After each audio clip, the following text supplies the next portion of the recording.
바울이 이렇게 이야기하고 있어요. 내가 지금 이렇게 결박당한 것 외에는, 그러죠? 죄수니까 수갑을 찬 거예요. 요즘으로 말하면 자, 수갑을 차고 재판받으러 가는데 최후 변론을 하라 그러니까 여기 있는 여러분들 다 내가 이렇게 결박당한 것 외에는 나와 같이 되기를 원하나이다, 그렇게 말하는 거예요. 근데 지금 그 말을 듣고 있는 사람은 왕도 있어요. 아그리파 왕, 또 총독도 있습니다. 베스도 총독. 그러면 사회적으로 보면 왕이나 총독이 되어야 출세한 사람이라고 말할 수 있겠죠. 다 나와 같이 되기를 원한다는 바로 그런 사람들이 해야 되는 거예요. 나처럼 열심히 하면, 노력하면 성공한다, 그렇게 말할 수 있는 사람이 다 나와 같이 되기를 원한다, 이렇게 말할 수 있는 거죠. 그러나 바울은 지금 죄수예요. 지난주에 말씀드린 대로 육체의 질병도 아직도 있습니다. 또 여러분 아시다시피 가정도 없죠. 결혼도 안 했으니까 아이들도 없어요. 아들, 딸도 없어요. 그렇게 살아가는 사람이 뭘 가지고 뭘 자신 있게 다 나와 같이 되기를 원하나이다, 그것도요 왕 앞에서, 총독 앞에서 당신들뿐만 아니라 내 말을 듣는 모든 사람들도 그렇게 말하죠. 다 나와 같이 되기를 원하나이다. 오늘 예배 드리시는 우리 일부 예배 참여하시는 사랑하는 성도님들, 저와 여러분도 이렇게 고백할 수 있게 되시기를 바라겠습니다. 다 나와 같이 되기를 원합니다. 할렐루야. 나같이 되기를 원합니다. 그렇게 말할 수 있겠어요? 그러나 물론 자신이 부족한 건 아는 거예요. 죄수니까 수갑을 차고 있어요. 이 결박당한 것까지 나같이 될 필요는 없죠. 나와 같이 되자고 그것까지 닮아갈 필요는 없어요. 물론 독신으로 사는 것도 하나님 은사를 주시면 또 그렇게 살아가야 되겠죠. 질병도 기도하면 나을 수 있어요. 그러나 어떤 질병은 낫지 않을 수도 있죠. 그런 가운데서도 그 이야기입니다. 나의 환경은, 나의 모습은 세상 사람들이 볼 때는 자랑할 것이 없을 것 같이 보일 수도 있지만은, 그러나 바울은 담대하게 이렇게 이야기하고 있어요. 다 나와 같이 되기를 원하나이다. 어떻게 이렇게 담대히 이야기할 수 있었느냐, 그 말씀입니다.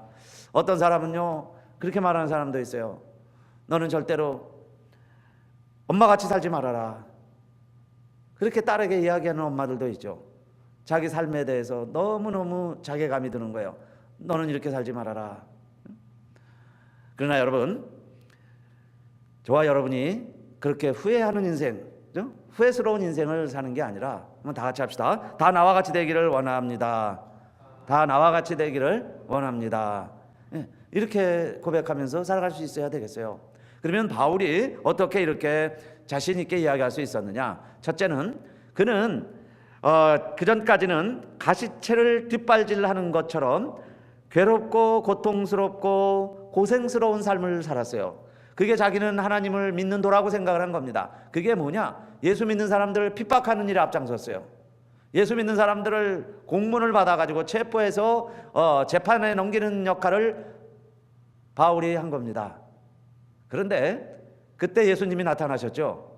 그날도 예수 믿는 사람 잡아 죽이려고 명단을 가지고 다메섹으로 가다가 갑자기 하늘에서 환한 빛이 비추는데 이렇게 큰 빛을 본 적이 없어요. 그래서 눈이 멀었습니다. 그럴 때에 내가 가시채를 뒷발질하기가 내게 고생이로구나, 이것은 하늘에서 들리는 음성이에요. 하나님이 주신 음성이죠. 우리 주님이 주신 음성이에요. 자, 그것이 사도행전 26장 14절입니다. 다 같이 한번 또 읽어볼까요? 주보에도 있고 앞에도 나오죠. 다 같이요. 시작.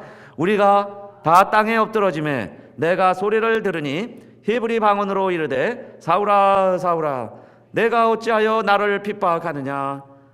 가시채를 뒷발질하기가 내게 고생이니라. 15절. 내가 대답하되 주여 니시니까 주께서 가라사대 나는 내가 핍박하는 예수라. 그러면 뒷발질 한다는 게 뭘까요? 가시채를 뒷발질한다. 이 소가 쟁기질을 하는데요, 때로는 소가 짜증이 날 때가 있어요. 밭가는 게 힘들 때가 있어요. 그러면 막 뒷발질을 합니다. 뒷발질을 하면은 흙에 뒤따라가는 농부가 흙을 다 뒤집어 써야죠. 어느 때 가까이 있으면요 뒷발에 채일 수도 있어요. 그래서 뒷발질을 하지 못하도록 그 사이에 가시 같은 일종의 담을 만들어 놓는 거죠. 그 소가 뒷발질을 해도 거기에 부닥쳐서 더 뒷발질 못하도록. 그러면 그 가시에 채이는 거예요, 소가. 그래서 아프니까 몇 번 하다가 아프니까 그만하는 거예요. 때로는 농부의 채찍에 가시를 달아서 또는 소를 치기도 합니다. 그러면 뒷발질하고 안 가려고 그러던 소가 그 아픔 때문에 몇 번 하다가 포기하고 이제는 앞으로만 가게 하는 것이 가시체의 역할이죠. 가시체. 그래서 소 뒤에 이렇게 해놓는 게 있어요. 거기에 그냥 치든지 또는 채찍으로 가시 달린 채찍으로 때리기도 합니다. 그런데 지금 주님이 사울을 보고서 인정해 주시는 거예요. 내가 얼마나 가시채 치여서 가시채를 뒷발질하기가 얼마나 고생스럽니. 그런데요, 힘들면 그만해야죠. 몇 번 하다가 아프면 그만둬야 되는데도 계속 뒷발질을 하는 거예요. 그 뒷발질 하면서 채이고 아픔이 있는데도 계속 한다 그 이야기죠. 그래서 지금도 다메섹에 가는 이유가 자, 예수 믿는 사람들을 죽이러 가는 중이니까. 그래서 주님이 나타나셔서 나는 내가 핍박하는 예수다. 그러니까 주님이 막으시는 거예요. 막으시는데도 내가 그 길을 계속 가고 있었는데 그 이야기죠. 그렇게 해서 이 사울이 이제는 다메섹 도상 경험 이후에 그 예수를 핍박하는 게 아니라 오히려 예수를 전하는 사도가 되었습니다. 그래서 자, 이 바울이 그렇게 이야기하는 거죠. 내가 지금까지는 가시채를 차는 자였지만은 이제는 예수를 전하는 자가 되었습니다. 예수를 증거하는 자로 내가 살아가게 되었으니까. 그러니까 여러분들도 다 나와 같이 되기를 원하나이다 그러는 거예요. 다 나와 같이 되기를 원합니다. 이제 예수 핍박하는 자가 아니라 예수 전하는 자가 되시오 그 이야기예요. 내가 예수 전하는 자가 되었으니 그 전에 내가 예수 믿는 사람들을 그렇게 핍박을 했는데 내가 이제 핍박을 받아도 예수 전하는 자가 되었으니 나는 후회가 없습니다. 여러분들도 다 나와 같이 내 말을 듣는 여러분들도 다 나와 같이 예수를 모르고 살아가고 심지어는 예수 믿는 사람들을 핍박하는 자라면 더 이상 가시채를 뒷발질하지 마십시오 그 이야기죠. 예수 믿는 자가 되십시오. 이렇게 자 바울이 자랑하고 권면하고 있어요. 그래서 여러분 저와 여러분도 먼저 예수를 핍박하는 자가 아니라 여러분요 예수를 믿는 자가 되었으니 감사하시기를 바라겠습니다. 다 나와 같이 되기를 원합니다 할 때는 여러분 교회를 회방하는 자가 아니라 교회에 충성하는 성도로 하나님께 인정받고 하나님께 쓰임받고 있으니 다 나와 같이 되기를 원하나이다. 저와 여러분도 바울처럼 고백할 수 있게 되시기를 바라겠습니다. 처음에는 이 바울이요 얼마나 살기 등등했는지 몰라요. 스데반이 순교당하죠. 최초의 순교자 스데반. 그럴 때 사울은 어떻게 생각을 했어요? 스데반이 죽는 것을 당연히 여겼다 그랬어요. 마땅히 여기니라. 사도행전 8장 1절에 보면 스데반이 죽을 때 사울이 그렇게 악했던 거예요. 아까 말씀드린 다메섹 도상에 갈 때도 예수 믿는 사람들을 다 잡아 죽이려고 그 길을 가고 있었던 거예요. 그런데 주님이 나타나셔서 그 사울로 하여금 더 이상 뒷발질하지 못하도록 사울을 붙들어서 우리 하나님이 사용하신 것을 자, 이 바울은 고백하고 간증하면서 하나님 앞에 다 나와 같이 되기를 원합니다. 그렇게 말할 수 있었던 거죠. 하나님의 일을 하는 사람들도 때로는요 자기 고집대로 가고 싶을 때가 있습니다. 또 하나님의 뜻과는 반대로 갈 수도 있어요. 그러면 하나님이 꼭 막으시죠. 그래서 꼭 가시채를 뒷발질하는 것처럼 그런 고통과 아픔이 있어요. 그러면 즉시로 깨달아야죠. 그러는데도 자, 하나님이 원치 않는 일은 하나님이 막으실 때가 있어요. 그럼 나는 그 가시채를 차는 것처럼 고통과 가시가 있다 그 말이에요. 그럼 빨리 하나님의 뜻을 알아야죠. 발람 선지자도 돈을 받고 이스라엘을 저주하러 가는 길입니다. 이스라엘을 축복을 해야 되는데 돈을 받고 이스라엘을 저주하러 가요. 그럴 때 하나님이 막으시죠. 하나님의 사자를 보내서 나귀를 타고 가는데 이런 좁은 길이에요. 양쪽에 포도원 담이 있고 이 좁은 길을 가는데 이 앞에 하나님의 사자가 나타나서 칼을 들고 나귀로 하여금 못 가게 하는 거예요. 그러니까 나귀는 그 칼을 피해서 가느냐고 자꾸 벽 쪽으로 가죠. 담 쪽으로 갑니다. 그러니 막 저 발람 선지자가요 다리가 긁히게 됐어요. 막 힘들어하는 거예요. 그래도 채찍질을 막 합니다. 나귀한테 너 왜 이러느냐 빨리 가라 가운데로 가라. 그러는데도 계속 못 가고 결국에는 땅에 주저앉았어요. 하나님이 막으시는 거죠. 하는 일들이 우리가 안 될 때는 하나님이 막으시는 거예요. 아무리 우리가 채찍질을 하고 나귀를 채찍질을 해봐도 앞으로 나갈 수가 없어요. 하나님이 막으시는 거예요. 그럴 때 결국 하나님이 발람의 눈을 뜨게 하시니까 하나님의 사자가 칼을 들고 그 앞에 서 있는 것을 알게 됐어요. 그래서 하나님의 사자가 이야기하죠. 만약에 나귀가 여기서 무릎 꿇지 아니하고 계속 가려고 했으면 내가 내 목을 쳤을 것이다. 너를 죽였을 것이다. 그 이야기예요. 그러니까 하나님이 막으시는 것을 내가 끝까지 가려고 그러면, 다행히 말 못하는 나귀가 입을 열어서 얘기를 하죠. 제가 언제 주인님을 명령을 거역한 적이 있습니까? 하고 하는 순간에 눈이 떠졌으니 그 상황을 파악하게 되었으니까 발람 선지자가 이해하게 된 거죠. 그래서 즉시로 그렇게 이야기를 합니다. 그러면 제가 이스라엘 가서 예언하는 것을 그만하겠습니다. 안 가겠습니다. 그랬더니 하나님의 사자가 다시 이야기해 줘요. 아니다. 가기는 가라. 그러나 하나님이 전하는 말만 전해라. 그래요. 하나님이 전하는 말만 전해라. 그래서 발람이 가서 이스라엘을 저주하려고 산 위에 올라가서요 설교를 시작만 하면은 자기도 모르게 이스라엘을 축복하는 말을 하게 되는 거예요. 오늘 바울도 자기 생각에는 예수 믿는 사람을 다 잡아 죽여야 하나님을 잘 섬기는 예가 될 것이다. 유대인의 신앙대로 유대인의 전통을 잘 지켜갈 수 있을 것이다. 그렇게 생각하고 예수 믿는 사람들 잡으러 가는 길에 주님이 나타나셔서 가시체를 뒷바질하기가 내게 고생이니라 하는 음성을 들려주면서 바울이 복음을 전하는 자로 변하게 되었어요. 그러니까 여러분, 우리들도 때로는 하나님이 일을 막으실 때가 있어요. 안 되게 하실 때가 있습니다. 그럴 때에 내가 고집 피우지 말고 오히려 하나님의 뜻이 무엇인가, 내가 가시체를 뒷발질하는 것 같은 아픔으로 여기시고 그 뜻을 빨리 발견하게 되시기를 바랍니다. 요나도 마찬가지죠. 하나님이 가라고 하는 건 니느웨인데 자기가 가고 싶은 건 타시스예요. 타시스로 가다가 그만 풍랑을 만나게 되죠. 하나님이 또 말 못하는 물고기를 동원해 가지고 그 요나를 삼키더니 바로 육지에 토해내니라 그랬는데, 그 육지가 어디냐? 하나님이 가라고 하시는 니느웨 쪽의 육지에다가 요나를 하나님이 토해내시는 거예요. 그래서 내가 이제는 가시체를 경험을 했어요. 하나님을 거역하고 내 뜻대로 가는 길이 얼마나 아프다는 걸 경험을 했어요. 그 고통이 얼마나 아프다는 걸 경험을 했어요. 그러면 이제는 예수를 전하는 자가 되겠죠. 그래서 어디 가서든지 다 그렇게 담대히 이야기할 수 있어요. 나도 여러분들처럼 하나님을 멀리 떠나도 보고 부정도 해보고 부인도 해보고 심지어는 핍박도 해보았지만은, 그러나 그게 내게는 고생이요. 이제는 하나님 전하는 게 내게 은혜요 축복인 줄 알고 다 나와 같이 되기를 원합니다. 이렇게 고백할 수 있게 되시기를 바라겠습니다. 그 다음에 두 번째는 왜 바울이 다 나와 같이 되기를 원하나이다 이렇게 고백을 했을까요? 사도행전 26장 21절 또 한번 같이 읽어볼까요? 두 번째로 21절 다 같이요. 시작. 유대인들이 성전에서 나를 잡아 죽이고자 하였으나 하나님의 도우심을 받아 내가 오늘까지 서서 높고 낮은 사람 앞에서 증거하는 것은 선지자들과 모세가 반드시 되리라고 말한 것밖에 없으나 그랬죠. 자, 유대인들이 바울을 그렇게 이제 또 죽이려고 그랬어요.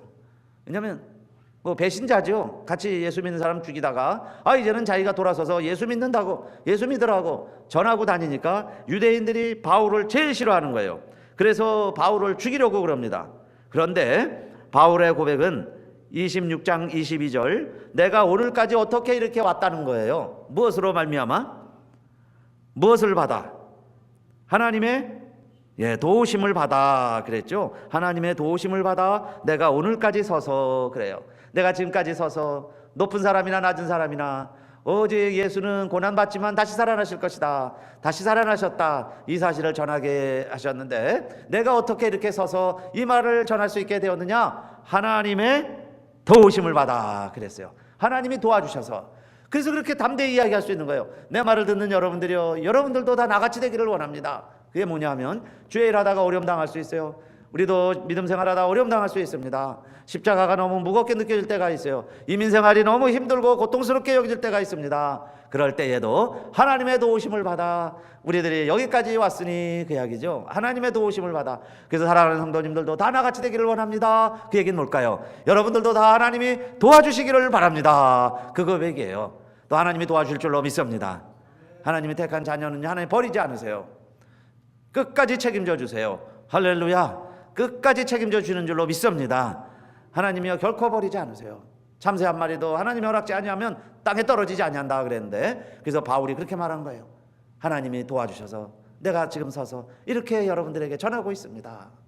실제로 그랬죠. 여러분, 유대인들 중에요 40명이 모의를 하고 결의를 다졌습니다. 우리가 저 바울을 죽이기 전에는, 바울이 죽기 전에는 먹지도 말고 마시지도 말자, 금식하면서 바울을 죽이기로 결의한 거예요. 근데 그것을 조카가 알았어요. 조카가 알고 바울에게 이야기합니다. 바울이 백부장에게 이야기를 했어요. 백부장이요 천부장에게 보고합니다. 지금 여차 유대인들 가운데 40명이 모여서 저 바울을 죽이기로 결의를 하고 금식을 하고 밥도 안 먹고 저러고 있습니다. 그럴 때에 오히려 천부장이 그렇게 바울을 명하죠. 바울에게 바울을 보호하라고 말합니다. 죄수임에도 불구하고, 죄수 신분임에도 불구하고, 야, 저 사람을 유대인들이 저렇게 죽이려고 하면은 저 바울은 로마 시민권을 가지고 있는데 내가 이렇게 재판 중에 이동하다가 죽임을 당하면은 이 백부장 천부장들이 책임감을 감당해야 되니까 천부장 루시오가 놀래가지고요 이렇게 이야기합니다. 지금부터 백부장 2명 특별히 임명을 해가지고, 자, 내가 너희들에게 군사를 붙여줄 텐데 보병 200명, 창을 든 군사 200명, 마차를 끄는 병사들 70명, 도합 몇 명이 됐어요? 보병 200명, 창든 병사들 200명, 마차, 지금으로 말하면 탱크쯤 될 거예요. 탱크 모는 병사들 70명. 그러면 도합 몇 명이 됐어요? 470명. 40명이 죽이려고 하는데 하나님은요 470명, 그것도 로마 군인들 중에 정예 엘리트 군대를 붙여가지고 비밀리에 백부장 2명을 통해서 바울을 지켜라, 바울이 위에 당하면 안 된다, 손가락 하나도 다치면 안 된다, 그러면서요 바울을 지켜주고 있어요. 그러니까 그것을 다 요약해서, 그죠? 한마디로 이야기하는 것이, 사람들은 나를 죽이려 하지만 하나님의 도우심으로 내가 서서 지금도 하나님의 말씀을 전하고 있으니 여러분도 다 나와 같이 되기를 원하나이다. 그게 뭐예요? 하나님께서 여러분들을 다 지켜주실 것입니다. 그 말씀이죠. 하나님이 다 어떤 위기, 어떤 어려움, 어떤 곤란 가운데서도 하나님이 여러분들을 지켜주시기 바랍니다. 그 이야기예요. 나와 같이 되기를 원하나이다. 하나님의 도우심으로 이제까지 왔습니다. 지금까지 지내온 것 주의 크신 은혜라. 그렇죠? 460장 늘 찬송하면서 늘 감동받고 늘 은혜 받는 찬송이죠. 지금까지 지내온 것 주의 크신 은혜라. 하나님이 지켜주셔서 저와 여러분이 여기까지 왔습니다. 주의 크신 은혜 어찌 이루 말하랴. 자나깨나 주의 손이 나와 항상 함께 하시고 그랬어요. 정말 자나깨나 하나님 우리를 지켜주셔서 여기까지 온 줄로 믿습니다. 그래서 나와 같이 되기를 원하다 하는 것은 내 힘으로 내가 왔습니다가 아니에요. 하나님의 도우심으로 여기까지 왔습니다. 그 고백이에요. 자, 그 다음에 세 번째로 다 나와 같이 되기를 원합니다 하는 이야기는 또 뭘까요? 지금 누구 앞이라고 그랬어요? 아그리빠 왕 앞이고 베스도 총독 앞에서 이렇게 이야기합니다. 아그리빠 왕이요, 당신은 선지자를 믿는 줄 내가 압니다. 그 이야기예요. 아그리빠 왕은 그 지역 출신이에요. 가나안 땅 출신입니다. 총독은 로마에서 왔어요. 로마에서 파견했으니까 총독은 유대인들의 전통을 잘 몰라요. 선지자가 누군지 뭐 율법이 뭔지도 모르는 사람들이고, 왕은 그 지역 출신이니까 유대인들 문화를 잘 압니다. 그래서 이야기하는 거죠. 아그리빠 왕이시오, 당신도 선지자를 믿으시죠? 예, 믿습니다. 나 믿는다. 그렇게 말하는 거예요. 믿는다. 그러면 너가 지금 가만히 보니까 예수를 전하고 예수가 죽었다 살아났다고 그러는데 내가 지금 말로 나를 그리스도인이 되게 하려 하는구나. 그렇게 이야기하죠, 아그리빠 왕이.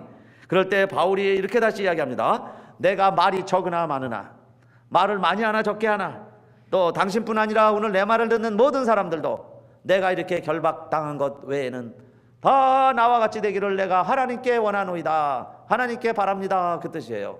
그러니까 이 말은 뭘까요? 성공하고 출세한 왕이나 총독 앞에서도 바울은요, 하나님이 나를 보호하시고 지켜주셔서 하나님이 내게 전하라고 하신 게 있어요. 예수는 부활하셨다. 예수는 다시 살아나셨다. 할렐루야. 다시 살아나신 예수를 높은 사람이나 낮은 사람이나 누구에게나 전해라. 누구든지 예수 믿고 구원받아야 하는데 이 사실을 내가 깨닫고 이 비밀을 알고 내가 여러분들에게 전하고 있으니 여러분들도 나같이 예수 믿고 누구에게나 복음 전하는 자가 되기를 바랍니다. 그런 뜻이에요. 누구에게나 복음을 전하세요. 누구에게나 복음이 필요합니다. 그 말씀이죠. 여러분, 그게 예수 믿는 사람들입니다. 그래서 우리가, 저와 여러분이 자랑할 게 뭐겠어요? 사람들은 하나님이 없다고 하는 하나님을 우리는 믿는 거예요. 눈에 보이지 아니하는 예수 그리스도를 우리는 내 눈에 보이는 것처럼 늘 주님과 동행한다고 이야기하면서 주님의 제자가 되려고 노력하는 사람들이 저와 여러분이죠. 여러분, 세상 사람들은 인정도 안 하고 바라지도 않지만은 우리들은 보이지 않는 천국을 내 집처럼 생각하고 기다리며 이 땅에서 천국 시민으로 살아가는 사람들이 저와 여러분이에요. 우리는 그 하나님을 아바 아버지라 부르면서 하나님의 자녀라고 자부하면서 살아가고 있습니다. 그러니 여러분, 이 세상 형편이야 남들보다 자랑할 것이 하나도 없을 수 있어요. 남들보다 자랑할 것이 없을지라도 다 나와 같이 되기를 원하나이다. 자부하면서 우리 바울처럼 증언하게 되시기를 바라겠습니다. 다 나와 같이 되기를 원하나이다. 우리가 하나님의 자녀다, 그 이야기예요. 예수 믿어서 우리는 구원받은, 우리 영원한 생명을 갖고 있는 아바, 하나님을 아바 아버지라고 부르는 저 영원한 천국이 나의 집이 되어버렸어요. 이미 그런 신분이 되었으니 다 나와 같이 되기를 원하나이다. 총독에서도, 총독 앞에서도, 왕 앞에서도 자신 있게 이야기할 수 있어야 되겠죠.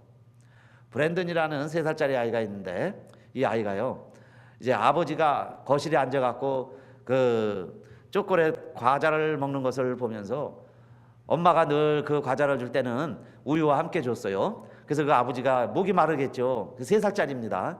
그 과자를, 초콜릿 과자만 먹고 있는 걸 보고서 무슨 생각을 했냐면은 내가 아버지한테 우유 한 잔을 따라줘야 되겠다, 이 생각을 한 거예요. 3살짜리가.